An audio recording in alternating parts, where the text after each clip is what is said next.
महाराज ने धन्य हो परम दयाल सद्गुरु सुखराम जी महाराज ने धन्य हो अनंत श्री सद्गुरु सुखराम जी महाराज के ज्ञान स्वरूप भगवान ने धन्य हो केवली भगवंता ने धन्य हो जीवा तारण जहाज ने धन्य हो मोक्ष के मालका ने धन्य हो अनंत कोटि संतान ने धन्य हो राम सभा में राम राम महाराज शरणो सतगुरु दयाल को मुख हृदय हरि नाम नित्य पत संगत साधु की आजीवन मुक्त सुखे राम अणबे पद पर काश के दायक सतगुरु राम अनंत कोटि जन सहाय के ताय करूं प्रणाम सतगुरु को एको शब्द मन कोई लेवे तो सहज होते हैं संत दास मुश्किल सु आसान भक्ति भक्त भगवंत गुरु चतुर नाम बपुए जिनके पद रज पर सताना सत बिगन सब धरती कागद करऊं सब वन कलम कटाए सात समुद्र शाही करऊं सतगुरु गुण लिख्या न जाए राम राम राम राम राम राम। आप सभी के अंदर विराजमान परमात्मा के पावन चरणों में प्रणाम राम राम से अनंत श्री सतगुरु सुखराम जी महाराज की अणबे वाणी हरि किशन जी उपाध्याय के साथ महाराज की ज्ञान गोष्ठी हो रही है और ज्ञान गोष्ठी का सारा वर्णन महाराज बता रहे हैं कि ये पांच तत्वों की उत्पत्ति किस प्रकार से हुई और ये पांच तत्वों का क्या क्या रंग है, इन पांच तत्वों का क्या क्या स्वाद है और इन पांच तत्वों का जो अपना शरीर बना हुआ है तो एक एक तत्व की पांच पांच प्रकृति अपने घट के भीतर, उन प्रकृतियों का क्या कार्य है और वो जो प्रकृतियाँ अपने घट के भीतर है वो कौन कौन से तत्वों से बनी हुई हैं, उन सब का वर्णन सद्गुरुदेव करके बता रहे। और ये वर्णन से अपने को समझना है कि ये सारा प्रकृति का शरीर अपना बना हुआ है, इस प्रकृति के शरीर से साधन करना है परमात्मा की प्राप्ति। ये प्रकृति का शरीर परमात्मा ने परमात्मा के साधन करने के लिए उपलब्ध कराया है। तो ये सारी साधन की जानकारी इस शरीर को स्वस्थ रखने के लिए और इस शरीर से अलग होने के लिए, दोनों इसका प्रयोजन है कि ये सारी जानकारी अपने घट के भीतर रहे तो अपन इस शरीर से स्वस्थ रहकर साधन कर सकें और साधन के माध्यम से इन प्रकृतियों के सुखों से न्यारे हो जाएं। और जब इन सुखों से न्यारे हो जाएंगे तभी परमात्मा पद की प्राप्ति हो पाएगी। तीन लोक सु भया उदासी जे जन अमर लोक का वासी। ये प्रकृति क्या है, खंड पिंड ब्रह्मांड क्या है, ये शरीर क्या है, ये शरीर के सुख क्या है, तीन लोगों के फल है। तीन लोगों के अंदर जो करनी और क्रिया से शरीर के सुख संसार के सुख प्राप्त होते हैं, तो उन सब करनी और क्रिया के आसक्ति से बंधन से सुख प्राप्ति की इच्छा से जब तक न्यारे नहीं होंगे तब तक परमात्मा पद नहीं मिलेगा। इसीलिए महाराज सारा वर्णन करके समझा रहे अपने को कि ये सारी चीज़ें इस प्रकार से बनी हुई है कि हे शिष्य, नाड़ी रोम त्वचा सुन होई मेड अस्त बण्या विधि माई। ए प्रगत पाँचों सुन भाई मही तत्व सु उपजे आई। मई तत्व से उत्पन्न हुई ये शरीर की 5 प्रकार की प्रकृति सद्गुरुदेव ने वर्णन करके बनाई है। पृथ्वी तत्व से जो उत्पन्न हुई है उन सब का वर्णन किया है कि नाड़ी है, केश है, चमड़ी है, मैदा है, हड्डियां हैं। ये अपने गट के भीतर मही तत्व यानी पृथ्वी तत्व से उत्पन्न हुई है और पृथ्वी तत्व का रंग पीला है और पृथ्वी तत्व का स्वाद मीठा है। हे शिष्य थूक लार मूत्र ओ कहिए, लोही बिंद पेशाब रहिए। ये पांचों प्रगट सुन प्रकट सुन भाई, तो ये तत्व से उपजे माही। तो ये तत्व यानी जल तत्व। जल तत्व अपने शरीर के भीतर 5 प्रकार की प्रकृतियों के रूप में निवास करता है। वो किस किस रूप में रहता है? जल फूंक के रूप में, लार के रूप में, मूत्र के रूप में और खून के रूप में और वीर्य के रूप में। इस प्रकार से 5 प्रकार से ये जो है अपने गट के भीतर जल तत्व रहता है। हे शिष्य तिरखा नींद काम ना जागे, खुद्यालस देह तन भांगे। ये प्रगत पांचों सुने भाई, तेज तत्व सो उपजे माही। तेज तत्व यानी अग्नि तत्व से शरीर के अंदर 5 प्रकृति और अपने विद्यमान है, निवास करती है। वो क्या क्या है? अग्नि तत्व की प्रकृति अपने गट के भीतर प्यास लगना, नींद आना, कामना की इच्छा जागृत होना, भूख लगना, आलस आना, ये सब जो चीज़ें हैं ये सब चीज़ें अग्नि तत्व की प्रकृति है और ये अग्नि तत्व की प्रकृति अपने शरीर के अंदर निवास करती है। हे शिष्य गावण लड़न दौड़ बहु ओई, ऊंची हाक करे कोई। ए प्रगत पांचों सुन भाई, वायु तत्व सु उपजे माई। ये वायु तत्व से उत्पन्न हुई है। कौन कौन सी प्रकृति? गाना, लड़ना, दौड़ना, ऊंची आवाज़ पर ऊंची आवाज़ करना और अनेक प्रकार के ख्याल आना, ये सब जो है वायु तत्व की प्रकृति है।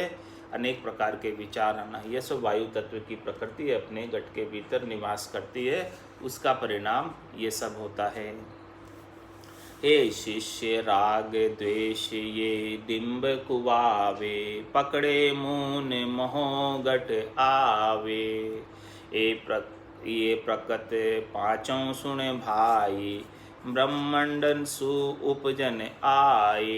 महाराज हमारे देखो, राग उत्पन्न होता है, द्वेष उत्पन्न होता है, डिम्ब यानी पाखंड उत्पन्न होता है और कोई मून पकड़ लेता है, कभी किसी के गट में मोह जागृत हो जाता है। ये 5 प्रकार की प्रकृति, ये 5 प्रकार की जो भावनाएं हैं वो सब ब्रह्मांड तत्व से आती हैं। ये 5 प्रकार की प्रकृतियाँ ब्रह्मांड तत्व से उत्पन्न होकर घट के भीतर निवास करती है। ए तत्व 5 सुनाया तोई, तिनकी प्रकृति की होई। ये तत्व 5 सुनाया तोई, तिनकी या प्रकृति की होई। इनको ठाट सबे सुन भाई, तीनों 14 लोक कहाई। महाराज ये 5 तत्वों की जो 25 प्रकृतियों का ठाट बाट है, इनका राज्य साम्राज्य है, वो 3 लोक और 14 भवनों तक सीमित है, इसके आगे नहीं है। ये सब 3 लोक 14 भवनों के अंदर जो भी प्राणी शरीर धरकर आता है, उन सब का शरीर 5 तत्वों का बना हुआ है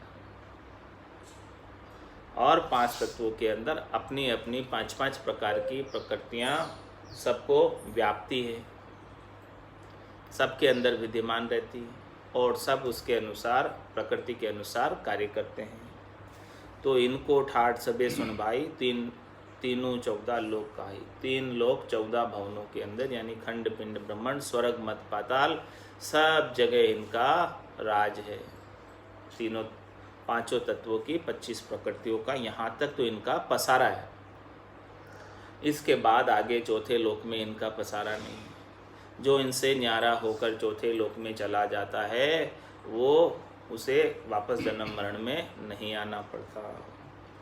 तो इतनी सारी बात महाराज ने बताइए, क्या क्या बताई कि प्रकृति उत्पन्न कैसे हुई, और इसके बाद इस प्रकृति का रंग क्या है, इस प्रकृति का स्वाद क्या है, और अपने शरीर के अंदर ये पांचों प्रकार के तत्व 25 प्रकृतियों के रूप में किस किस रूप में निवास करते हैं, उन सब का वर्णन सद्गुरुदेव ने किया। अब शिष्यवाच में शिष्य और आगे प्रश्न करते हैं।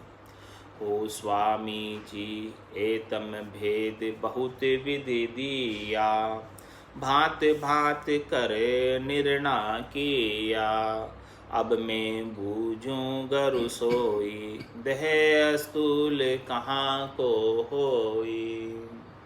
शिष्य कहता है, स्वामी जी आपने यह भेद बहुत विधि से दिया, बहुत प्रकार से आपने हमको समझा कर कहा, सब अलग अलग निर्णय किया। मैं आपसे पूछता हूँ कि ये स्थूल शरीर कहाँ का होता है। महाराज इसका उत्तर दे रहे सुखोवाच में, हे शिष्य सर्व धात की याद है होई, जो स्थूल बण्यो है सोही, जेती देह दिष्ट में आवे, सो बस सातो धात कहावे। महाराज फरमाने कि ये देखो, ये जो शरीर बना हुआ है वो 7 धातु का होता है। जो ये स्थूल शरीर बना है, जितने शरीर भी अपने को देखने में आ रहे हैं, सबका शरीर 7 धातु, 7 धातु है, 5 तत्व है, 3 गुण हैं। इन सब के संयोजन से ये सबके शरीर निर्मित है, सबके शरीर बने हुए हैं। तो अब शिष्य पूछता है वापस सद्गुरुदेव से, 7 धात कहाँ की होई, ताको भेव कहो गरु मोही, करो जीव आत्मा केरो जीव आत्मा साई, सो गरु भेद कहो मुझे ताही। शिष्य कहता है कि 7 धातु कैसे होती है, किस प्रकार से 7 धातु उत्पन्न हुई, किसकी है ये 7 धातु, इसका भेद मुझसे कहिए, और यह जीवात्मा किसकी है। हे गुरुजी, इसका भेद मुझे बताओ कि जीवात्मा कहाँ से उत्पन्न हुई है, कैसे आई है, और शरीर कहाँ से उत्पन्न हुआ है, कैसे आया है, 7 धातु कहाँ से उत्पन्न हुई है, कैसे आई है। तो महाराज अब सबका वर्णन करके एक एक करके खोल खोल के बता रहे हैं सुखोवाच में। नाड़ी रोम त्वचा सुन भाई, मेदा अस्त बण्या ए माही, ये 5 धात मही से होई, हे शिष्य और बताऊं तो। 7 धातु का जो शरीर बना हुआ है, 7 धातु में से 5 धातु तो पृथ्वी तत्व की बनी है, जिसका रंग पीला है और जिसका स्वाद मीठा है। तो उसमें क्या क्या है, नाड़ी रोम त्वचा सुन भाई, मेधा अस्त बण्या ए माई। ये 5 धातु कौन कौन सी, नाड़ियाँ, बाल, चमड़ी, मेदा और हड्डी। ये 5 चीज़ें, 5 धातु पृथ्वी तत्व से उत्पन्न हुई है, और ये 7 धातु के शरीर में से 5 ही तो ये मुख्य धातु है, जिससे इस शरीर का निर्माण हुआ है। और बाकी आगे की 2 धातु और बता रहे हैं, 2 धातु कौन से तत्व से उत्पन्न हुई है। हे शिष्य लोही बिंद धात ए जानो, अपतत्व सु उत्पत ठाणो, 7 धात बणी ये सोई, 2 ये तत्व सु प्रकट होई। ये 7 धातु जो है 2 तत्वों से ही बनी हुई है। 5 धातु तो पृथ्वी तत्व से है, और 2 धातु जो है जल तत्व से बनी हुई है, अप तत्व से बनी हुई है। तो वो 2 धातु कौन सी है जो जल तत्व से बनी हुई है। महाराज में खून और वीर्य, ये 2 धातु जो है जल तत्व की उत्पत्ति है। और 5 धातु कौन कौन सी है, नाड़ी है, बाल है, चमड़ी है, मेदा है, हड्डी है। ये 5 धातु पृथ्वी तत्व से बनी है। इस प्रकार से ये 7 धातु के संयोजन से शरीर बना है। और मुख्य रूप से इसमें 2 तत्व है, एक तो पृथ्वी तत्व और दूसरा जल तत्व। हे शिष्य देह अस्तूल बण्यो यूं भाई, पांचों तत्व विराजे माही। ऐसो जीव आत्मा कहिए, जैसे नाम रूख को लइए। क्या फरमा रहे महाराज? हे शिष्य देह स्थूल मणियों यूं भाई, इस प्रकार से ये देह स्थूल बना है। कैसे बना है? इसी प्रकार से 7 धातु से और 5 तत्वों से। 5 तत्व विराजे माही। इस स्थूल देही के अंदर, स्थूल शरीर के अंदर 5 तत्व विराजमान हैं। ऐसो जीव आत्मा कहिए, जैसे नाम रूख को लइए। और महाराज फरमा रहे हैं कि जैसे वृक्ष का नाम है, नाम नीम है, परंतु उसमें कुछ नहीं है, डाला पान पत्ता है, ऐसे 5 तत्वों के साथ जो चेतन यानी आत्मा है, उसका कोई स्वरूप नहीं है, उसका कोई आकार नहीं है, केवल नाम है उसका। आत्मा है, उसका नाम है, लेकिन उसका आकार नहीं। बाकी तत्वों का आकार है।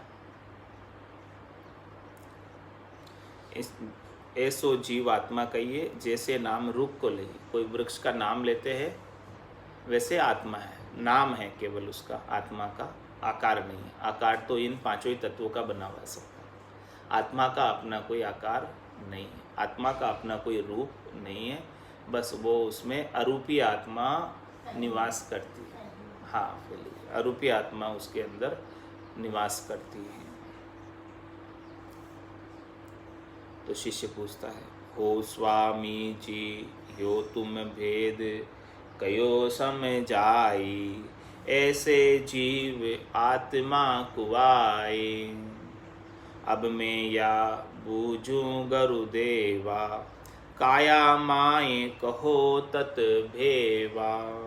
शिष्य कहता है, हो स्वामी जी, यह भेद आपने समझा कर कहा, ऐसे ये जीवात्मा कहलाती है। इन सब के साथ वो आ गई चेतन तत्व, तो वो जीवात्मा हो गई। इन सब का संयोजन कर लिया, इन सब का साथ में निवास करती है, जीव बन गई अभी आत्मा। चेतन तत्व इन 5 प्रकृतियों के संग आ गया, 5 तत्वों के संग आ गया, 7 धातु का शरीर धारण कर लिया।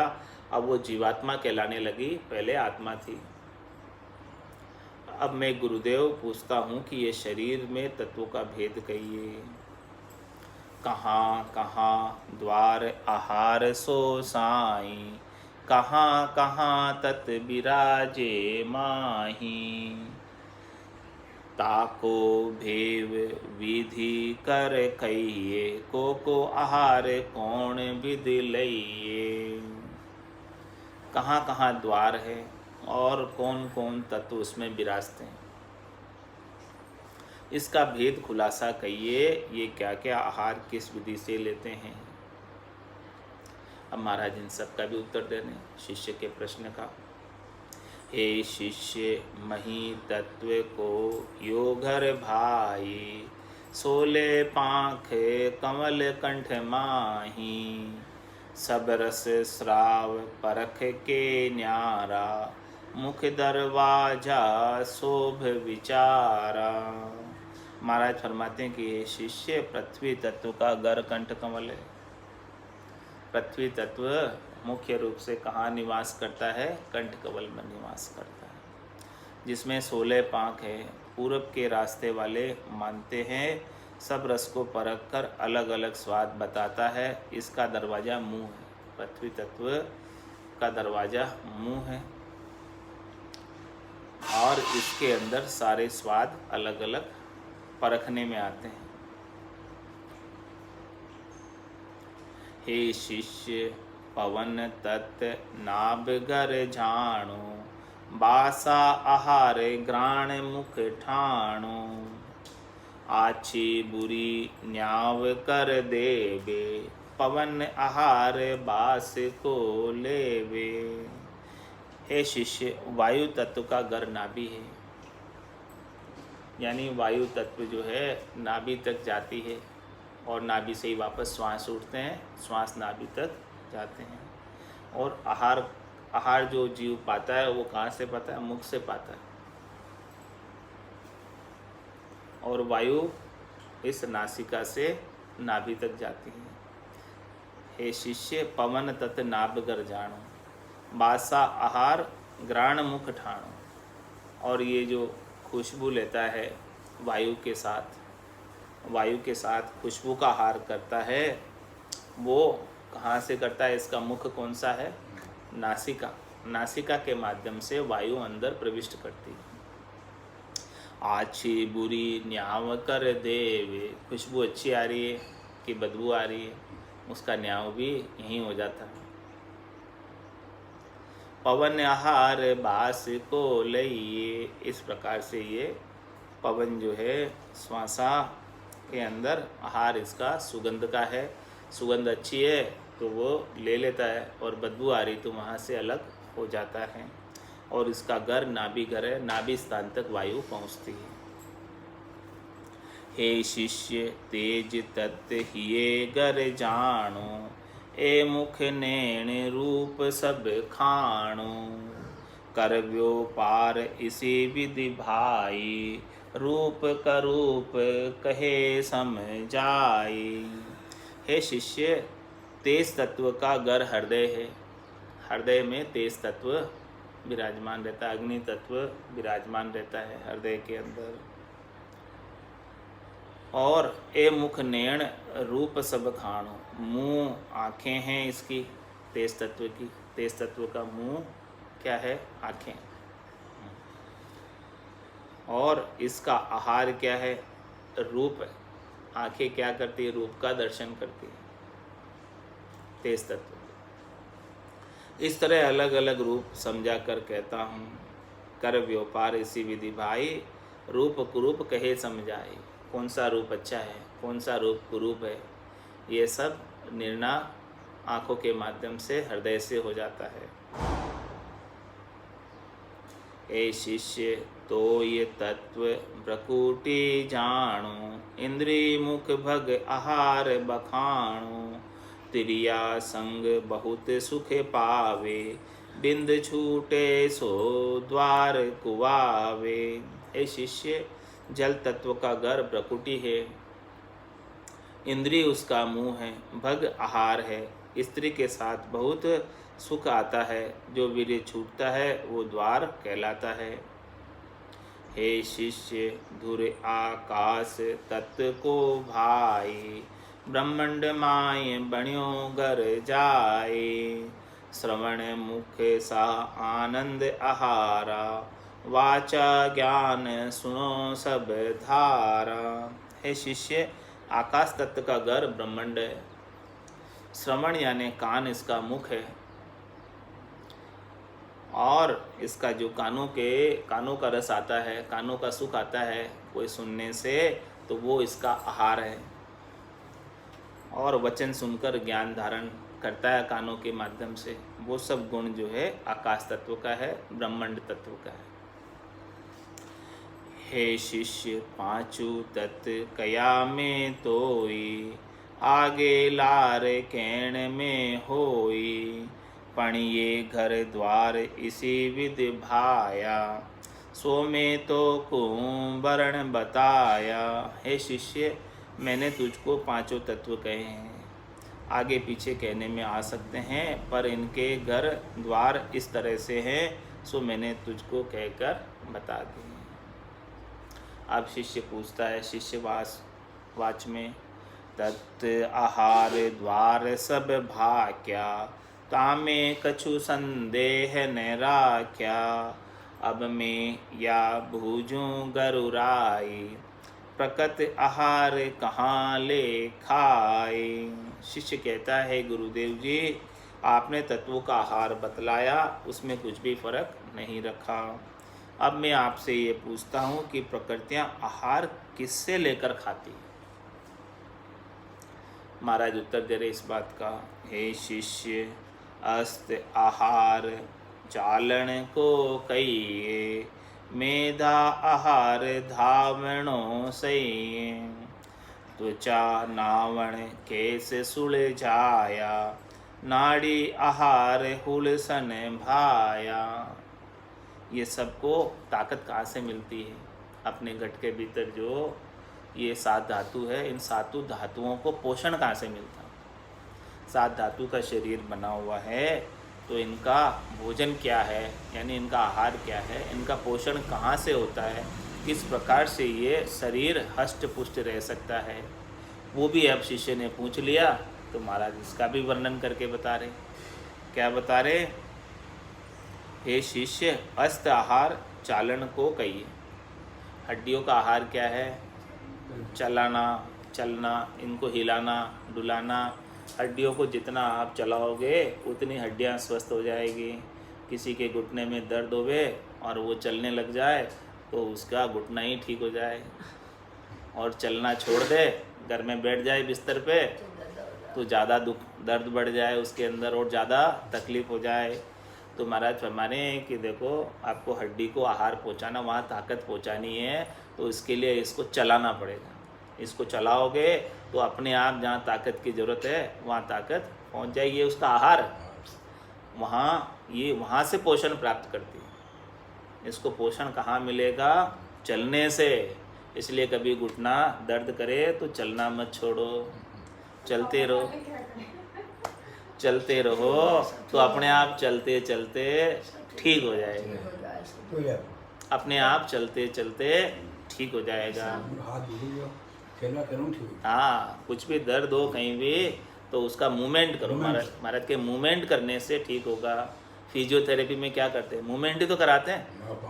जो जिनके पाँव हाथ कहीं भी किसी भी शरीर के किसी भी अंग में दर्द हो तो महाराज कह रहे उसका मूवमेंट करवा।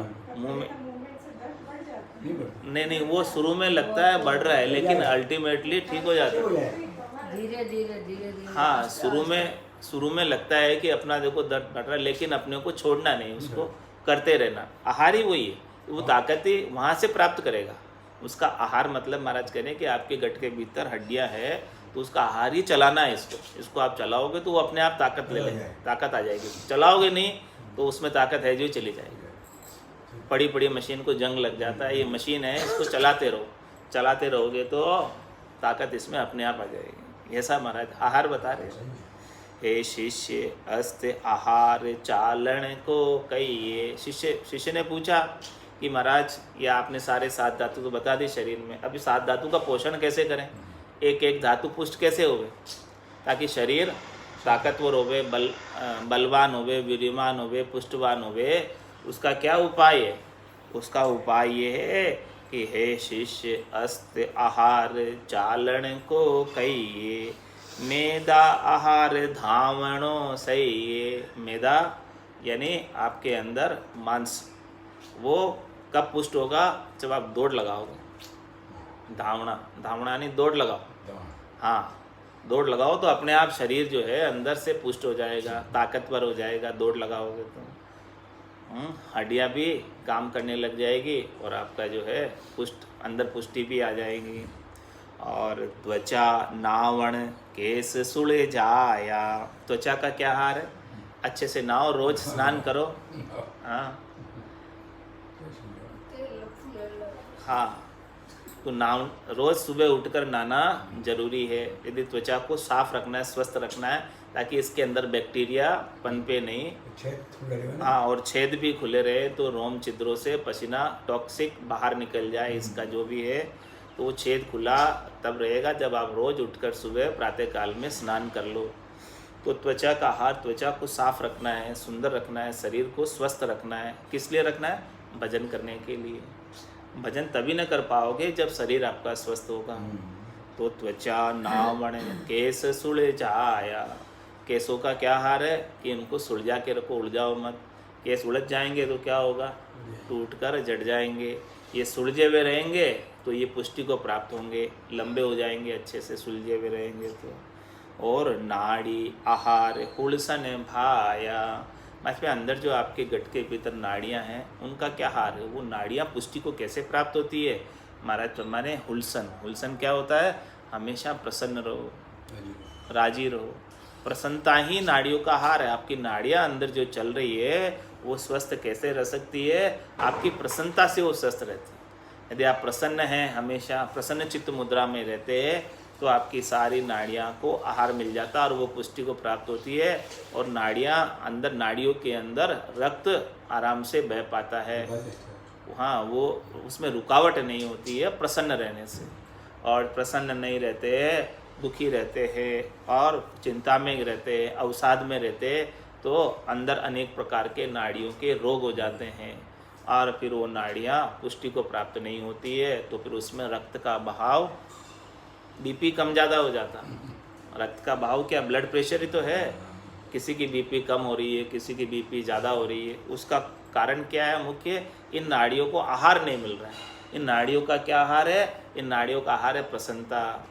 हाँ, राजी रहो हमेशा, हर हाल में मस्त रहो। जाए विधि राखे राम, ताएं विधि रहिए, विधि का विधान मान, हानि लाभ सही है।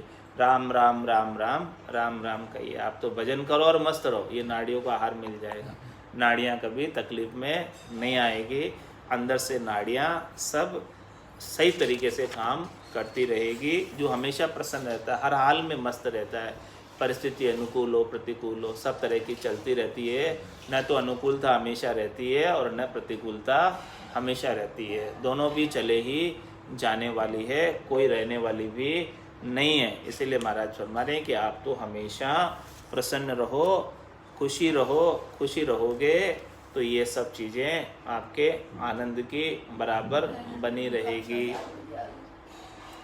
आनंद की चीज़ें अपने गट के भीतर हमेशा बनी रहेगी। ऐसा आनंद गट के भीतर हमेशा बना रहे और भजन खूब करते रहे राम नाम का, तो ये मनुष्य जीवन जो है परमात्मा ने कृपा करके ऐसी अपने को मिनखा दे प्रदान की है, तो वो सफल हो जाएगी, सार्थक हो जाएगी। पहला सुख निरोगी काया, इस प्रकार से काया को निरोगी रखते हुए भजन में लगे रहना है। मोह बल कर मन जावे वो प्रभु जी, मोह बल कर मन जावे, आगे किया तिके किन पारा, अब ही बहु होए आवे, आगे किया तिके किन पारा, अब ही बहु होए आवे, मोह बल कर मन जावे वो प्रभु जी, मोह बल कर मन जावे, रग रग रोम रोम का खून, पग पग दावा मेरे, रग रग रोम रोम का खून, पग पग दावा मेरे, बदला दिया कदे नहीं छूटे, जहाँ तहाँ मुझे को घेरे, बदला दिया कदे नहीं छूटे, जहाँ तहाँ मुझे को घेरे, मोह बल कर मन जावे वो प्रभु जी, मोह बल कर मन जावे, करने किया करम सिर बंदे, धर्म पुण्य होए दावो, करने किया करम सिर बंदे, धर्म पुण्य होए दावो, तपस्या किया तीर्था भटक्या, बहुविध जीव सतावे, तपस्या किया तीर्था भटक्या, बहुविध जीव सतावे, मोह बल कर मन जावे वो प्रभु जी, मोह बल कर मन जावे। जे मैं जतन करूं बहु गाढ़ो, आँख खोल नहीं जो। जे मैं जतन करूं बहु गाढ़ो, आँख खोल नहीं जो। तीन ताछ का कर्म हमारा, संचित गुण विद खो। तीन ताछ का कर्म हमारा, संचित गुण विद खो। गल कर मन जावे वो प्रभु जी, मोह बल कर मन जावे। जो जो ऊठ उपाय करीजे, जीव मरे सब माई। जो जो ऊठ उपाय करीजे, जीव मरे सब माई। जे मुगत हुए बदला दिया, तो सपने कदयन जावे। जे मुगत हुए बदला दिया, तो सपने कदयन जावे। मोह बल कर मन जावे वो प्रभु जी, कर मन जावे। कै सुख राम शरण हर तेरी, ऐसी मोय बताई। कै सुख राम शरण हर तेरी, ऐसी मोय बताई। भजन किया सु कर्म कटेला, कटे पलक के माई। भजन किया सु कर्म कटेला, कटे पलक के माई। मोह बल कर मन जावे वो प्रभु जी, मोह बल कर मन जावे। बोलो राम सद्गुरु देव जी महाराज ने धन्य हो, धन्य हो। परम दयाल सद्गुरु सुखराम जी महाराज ने धन्य हो, धन्य हो। अनंत श्री सद्गुरु सुखराम जी महाराज के ज्ञान स्वरूप भगवान ने धन्य हो, धन्य हो। केवली भगवंता ने धन्य हो, धन्य हो। जीवा तारण जहाज ने धन्य हो, धन्य हो। मोक्ष के मालिका ने धन्य हो, धन्य हो। अनंत कोटि संताने धन्य हो, धन्य हो। राम सभा में राम राम सा, राम राम सा, राम राम सा, राम राम सा, राम राम सा, राम राम सा, सबने राम राम। आवाज आ रही है? हाँ सा आ रही, सा आ रही, साफ आ रही, हाँ सा आ रही, बिल्कुल साफ आ रही।